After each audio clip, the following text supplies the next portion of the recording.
Hello guys, in this video I am going to show you how to hide safety alerts in the Bus Times application.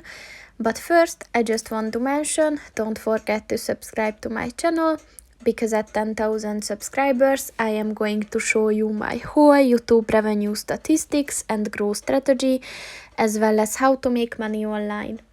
Let's jump into it. First of all, open the application on your phone and then click on the More button at the bottom of the page on the right. And then if you scroll down at the Settings section, look for the Hide Safety Alert button. And in order to enable it, just click on the white circle next to it. And once it turned green, this function is enabled. So that's pretty much it for this video, guys. See you in the next one. Goodbye.